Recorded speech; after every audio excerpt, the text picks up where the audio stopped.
The Mets have operated on the edge for about 2.5 weeks now.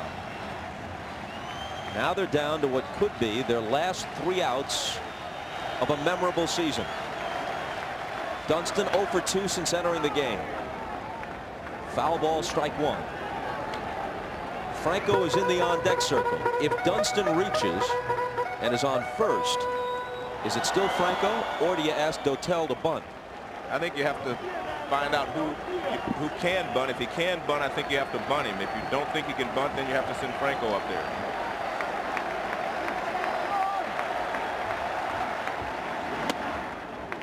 Dunston bluffs up on it, takes ball 1. That comes under the heading of knowing your players, knowing who can bunt in certain situations and who has trouble in those situations. And I'm sure Bobby already knows exactly what he's going to do if Dunston gets on base. Dotel had 1 sacrifice this year. That's Franco, already in the on-deck circle. Dunston takes strike 2. What's he thinking about? I have no idea on that one. It looked like he was figuring that McGlinchey wasn't going to be able to throw a strike, but with 1 strike already, you just about have to go to hacking. Dunston still runs pretty well if he can get on. 2-2. The rookie Kevin McGlinchey trying to close it. He'd be the winning pitcher. Clearly on the verge of the biggest moment of his brief big league life at age 22. He was 7-3 this year, but Bobby Cox and Leo Mazzoni spotted him mostly in non-pressure situations. Full count to Dunston. Now if he reaches, the 2 pitchers they haven't used are both good bunters. Leiter has 11 sacrifices and Reed 8.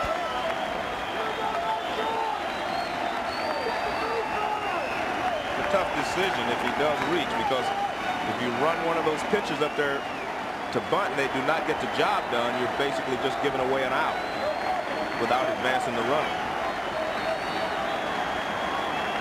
The 3-2 pitch.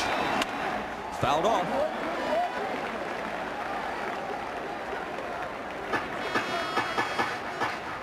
There's Mike Piazza. It's been a rough evening for him. Behind the plate, he was run over again. Had a few foul tips off his body. Rick Reed, last night's starter, is now throwing in the New York bullpen. Well, he will not be bunting then. Unless he can sprint in a hurry. Dunston makes McGlinchey work. Well, he's doing a good job of fouling off some pitches, and when you have a guy like McGlinchey on the mound, if you can foul off a few pitches, he will walk you. Dunston from Brooklyn's Thomas Jefferson High School. The first pick overall by any team in the draft when the Cubs took him #1 in 1982. He was a high school phenom. Played a good shortstop, had a rocket for an arm for a number of years in Chicago. Has been with several clubs since. Giants, Pirates, Indians, Cubs again. Cardinals earlier this year, and to the Mets in a midseason deal. The 3-2 pitch again, and another foul ball. Good at bat for Dunston. Well, I think Sean Dunston had the best arm for a shortstop that I have ever seen. It was very strong and accurate.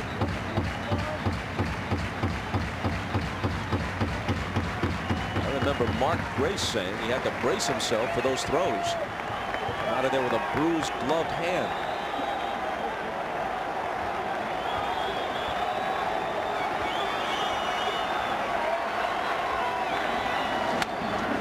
And another foul ball. The 4th 3-2 pitch fouled off by Dunston.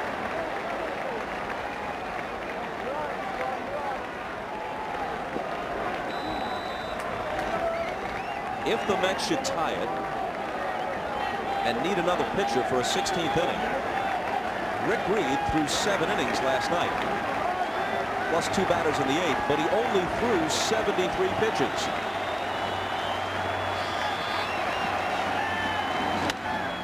Man, this is a battle. Do it again.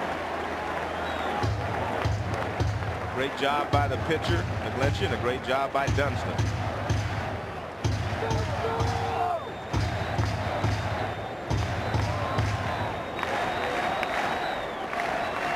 baseball, especially postseason baseball, can be a game of building tension, sustained and then building tension.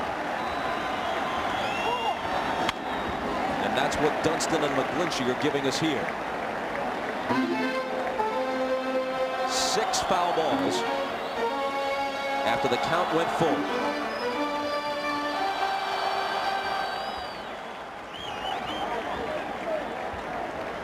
John Smoke sitting next to the pitching coach, rocking Leo.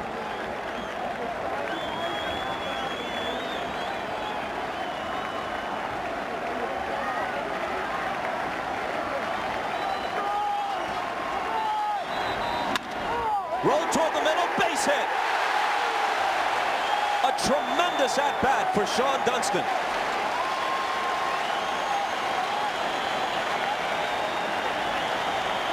Leading off the bottom of the 15th inning and down by 1 run. This is an unbelievable at-bat. He fouled off several pitches till he got the one he could hit, put in play, and he hits a ground ball right back through the middle for a base hit. Great job there by Sean Dunston. The Mets know that they're still alive. And it looks like they're going to send Dotel up to bunt. Or to attempt to bunt. Franco was striding toward the plate, and Valentine called him back. Now hitting for the Mets, the pitcher, Octavio Dotel. Octavio Dotel had only 24 at-bats with 3 hits, and as I mentioned, did not have a successful sacrifice, at least according to our stats.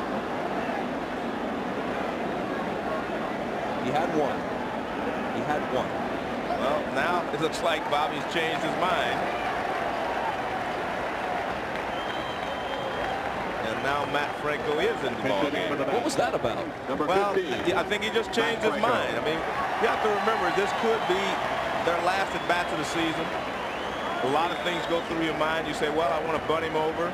And then you say, well, if I don't bunt him over, if Dotel can't bunt him over, as I said earlier, you're just giving away an out without moving a runner. So you take your best shot. He says, Matt Franco is my best pinch hitter. I'm just going to go with it. On the other hand, during the changeover between innings and Dunston's long at bat, he had plenty of time to think about it. That's true, but Bobby, a lot of things are going through your mind at this time when you're standing there. I mean, just think about it. He's been thinking, his mind's been churning for all 5 hours and 40 minutes.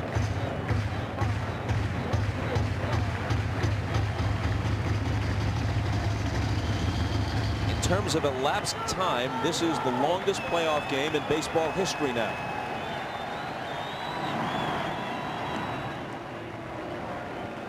Matt Franco hit .235 for the year with 4 home runs. As a pinch hitter, he had a record 20 pinch hit walks and a batting average of .241, 14 for 59.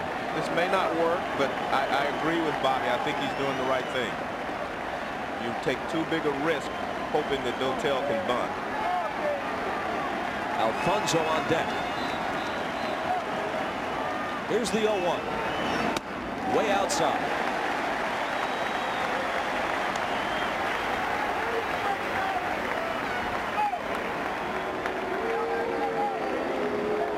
Leo Mazzoni to the mound. And I think they're concerned with Sean Dunston at first base because we saw Agbayani get a great jump off of McGlinchey. So Sean Dunston runs a little better than he does. So if they want to send him, they may have the opportunity to do so. And that may be what Bobby's thinking. If he can steal second base, Matt Franco can still pull the ball to the right side. And that gives them their best chance of scoring a run rather than trying to bunt him in the scoring position and giving up an out without moving a base. But again, a lot of things going on in both managers' minds at this time. One of Matt Franco's 4 homers this year came as a pinch hitter.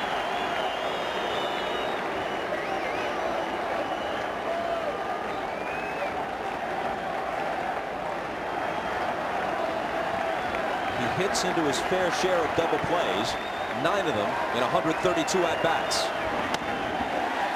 2 balls and a strike.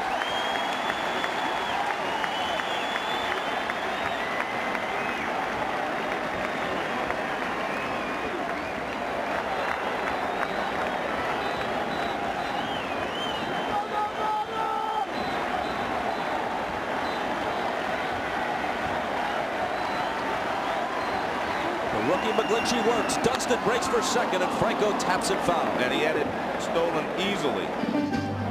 And that was the game plan, and that's why you saw Leo Mazzoni go out there and tell him, you try to hold a guy at first. He threw to first base once, but he's got such a high leg kick and a slow delivery to the plate. It's going to be difficult to stop Sean Dunston from stealing a base. Here's a difference between baseball and any other sport. You come down to the crunch in football, you're going to try to throw it to your best receiver, give it to your best back. In basketball, you're going to try to put it in your best scorer's hands. But sometimes in baseball, it's a journeyman like Franco off the bench and a rookie like McGlinchey on the mound with the whole season on the line. Baseball history is dotted with the names of people like Al Weiss, Brian Doyle, people who come out of the shadows and into prominence because it's just their time.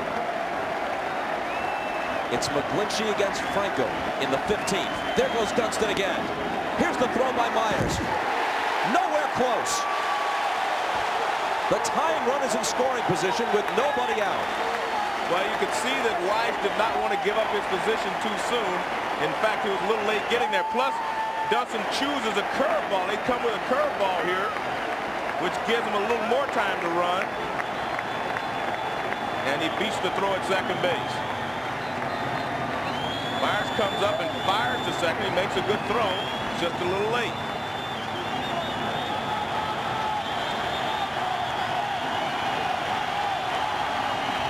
And now the 3-2 pitch. The winning run is on.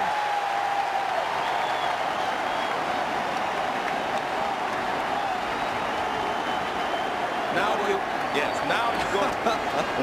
Now you have. I think you have to bunt in this situation. You have a guy at the plate, Alfonso, who can go up there and bunt. And if he fouls off a couple of pitches, he still gets a chance to hit.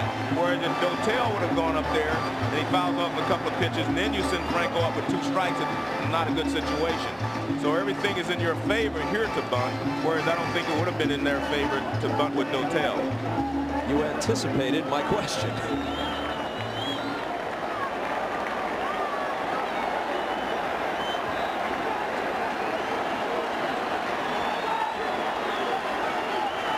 But if he bunts successfully, they almost certainly walk Olerud. Yes. And it'll be left up to Todd Pratt again. What a spot. Alfonso squares, pulls back, takes a ball.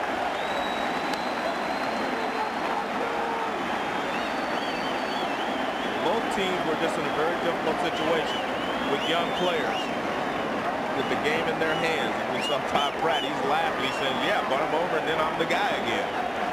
Kind of likes that situation. But you got McGlinchey, you had Dotel, both of them not your choices if you're in a tie ball game late in the ball game. Squaring, bunting. It's a good one. The play is to first. Successful sacrifice. Tying run at third.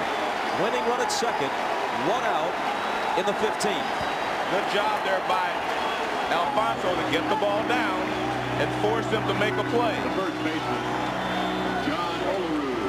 So you forced them to make a play in this situation. Alfonso drops it right out in front of the plate. McGlinchey only has 1 play, and that's the first base.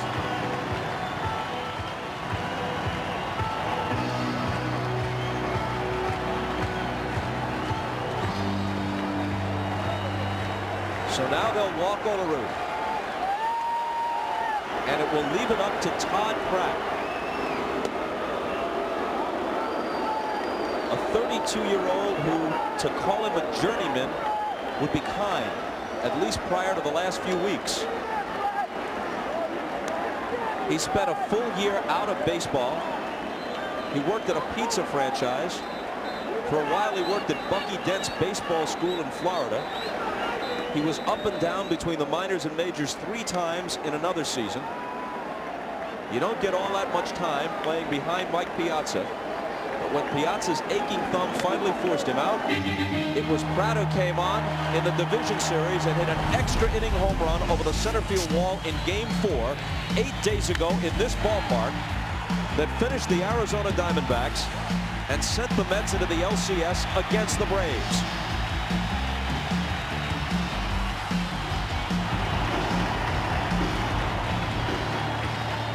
Well, the Braves have made their decision, and that decision is they're going to play for a double play with their middle infielders. We're going to have a pinch runner, it looks like, coming out of the dugout. But on the corners, they're going to come to the plate. Brian Hunter and Chipper Jones are going to come to the plate as we see Roger Cedeno going out to second base, because he would be carrying the possible winning run if somebody gets a base hit right here. Sidelined for Game 5 until now with back spasms.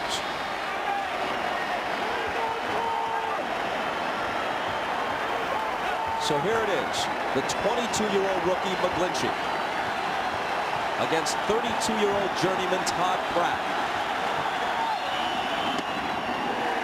That's ball one.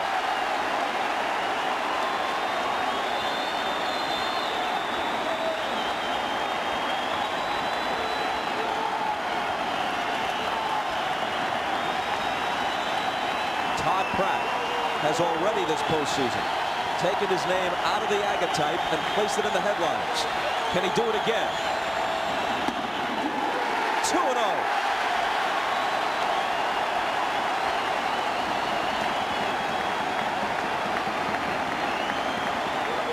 Dunston is at third. Cedeno, the pinch runner, carrying the winning run, is at second. Olerud is at first. 3-2 Braves.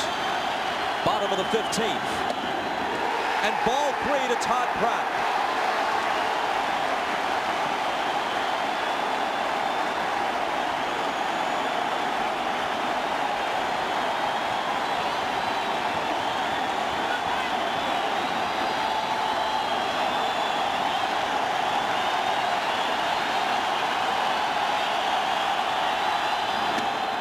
Taking all the way, waggling the bat, just trying to distract McGlinchey. Strike one.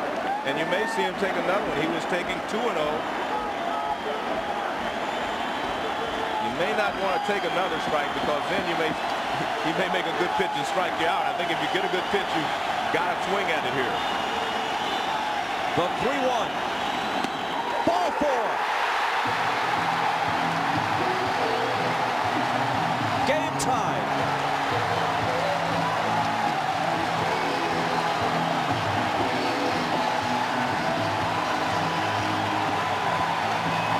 The Mets will not die.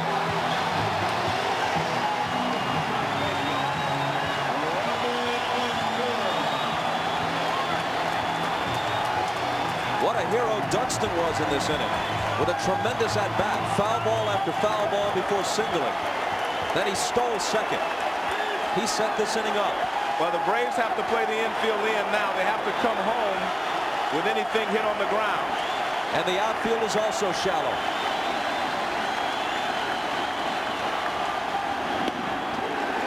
Ball 1 to Robin Ventura.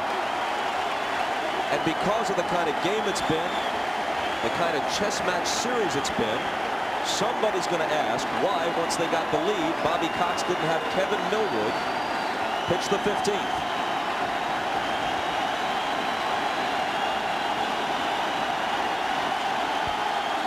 The 1-0. Foul to the screen.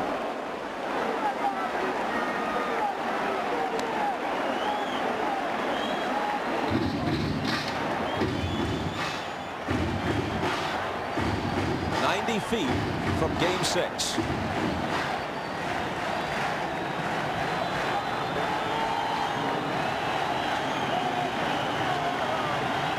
Bases loaded, 1 out. And he almost threw it away. Well, he was disturbed by Roger Cedeno. Cedeno made a good bluff towards home plate, and McGlinchey took his eyes off of the plate, took the plate up late.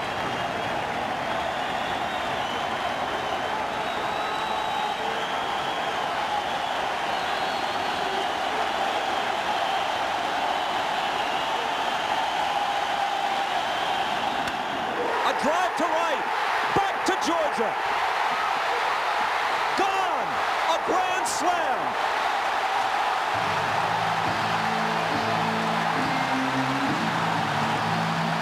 What a scene at Shea.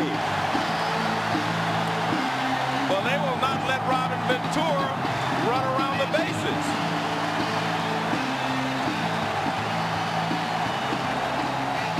seen anything like this. He's got to circle the bases for his grand slam to be official.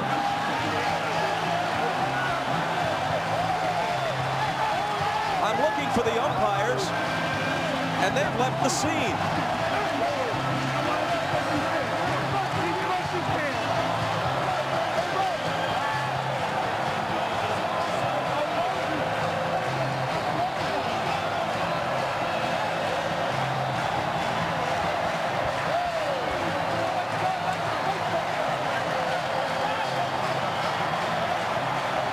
A 5-hour and 47-minute trip to Bedlam.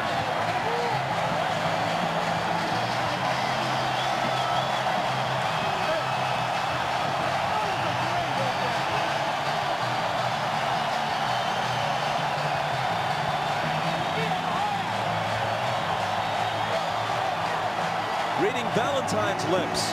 Thank you, New York.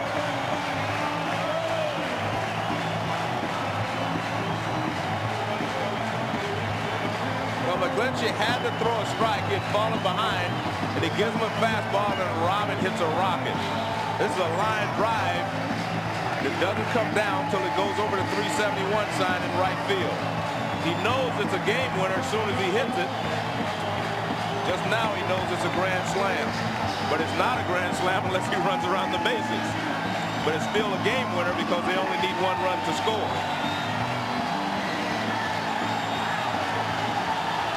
Watch what happens. The ball is lined over the right field wall. It goes right over the 371 sign. And so Daniels going back to tag up. He knows that even if they catch it, the game is over. So he comes home with the winning run. But then they mobbed Ventura out near second base. He never got past second base. Here's the bench as they get all excited. They know that they had won as soon as the ball got in the air. And then you see they're still watching now. They realize it goes out of the ballpark. But watch. I mean, they mob him at second base. Between first and second is as far as he got. Robin Ventura hit 3 grand slams during the season. The scoreboard reads 7-3. Ventura never rounded the bases. And if you do not touch home plate, those runs can't count. So the final score should be 4-3. I don't know if the rest of the runners touch home plate or not.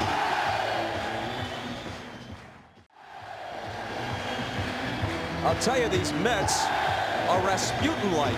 You cannot put them away. They will not die.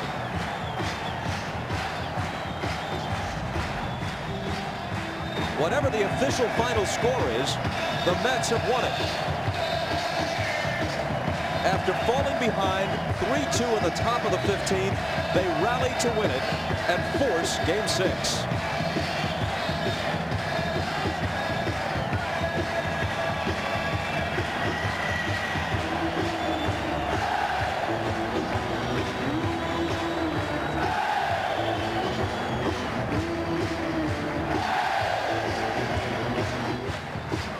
Well, here's a formality. Ace Ventura, indeed.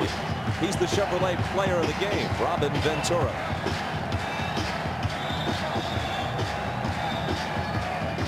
Another look, and it's really a line drive that just carries right over the 371 sign. Remember, all they needed was a sacrifice fly or any kind of hit. The fact that it cleared the wall was icing. And you see Robin, he's saying go, go, meaning you have to go and touch the next bag, because if they can call an appeal and touch 2 bases, they would be out. Bobby Valentine's with Jim Gray. All right, thank you very much, Bob. Bobby Valentine just said to me, don't ask me anything about the game. I can't remember it. So let me ask you about the last play of the game. You remember that? What about that grand slam there? Yeah, I remember that because Robin Ventura played on one leg this whole game. There were about 5 times I thought about taking him out of the game. He kept saying no, he could go, no, he could stay in, and it's poetic justice indeed for him to get the game winner. God, what a great player, what a great team. Have you ever been involved in anything quite like this? I know you haven't in a playoff, but just as long as this game went on, the longest game in playoff history? I've been in long games, but not games where every pitch meant so much from the fourth inning on. And the fourth inning was a great inning, and it went on. The pitchers were fabulous, the defense was good, and the guys never gave up. Bobby, congratulations. We'll look forward to Game 6. Let's go out to Craig Sager, who's with Robin Ventura. Well, Robin, it was the longest playoff game in history time-wise. You never got past second base. Tell us about the pitch, what you were looking for when all you needed was a sacrifice fly. I was just looking for something, in the middle of the plate that I could just get in the air. And, everybody had all the tough at-bats before me. I mean, mine, he had just walked Todd, so I was just trying to put the barrel on it. And, the way I've been swinging is just put it simple, just try and get it on the barrel. After a grand slam, you want to savor the moment. You want that home run trot, whether it's Chris Chandler. As long as I got the first base, I don't care. That means we won. I mean, it's a great game to be involved in and to win it. As long as I got the first, I don't care. The Mets do not give up. You are down 3-0. Do you have the momentum now going back to Atlanta down 3-2? You hope so. They're awful tough down there. And, we're just glad to actually going back after getting down 3-0. And, our crowd was great tonight, and they're partly responsible for this. Let me show you a way around third base at home so that extra run will count. Go ahead, and I'll send it back to Bob and Joe. Thanks. I've had enough. Let's go back to Bob. All right, Craig. Heck of a job. Robin Ventura said, I've had enough. How many players would run the risk that a grand slam wouldn't count? Well, Bob, I'll tell you one thing. They couldn't see beating the Braves 4 in a row, but I think they can see beating them 2 in a row now. They've taken it one game at a time until they got to the point where they can see the end of the goal now, and I think they have a chance of winning 2 ball games in a row. The Game 6 few expected to be played will be played Tuesday night. Turner Field in Atlanta. Al Leiter for the Mets. Kevin Millwood for the Braves. 8 o'clock Tuesday.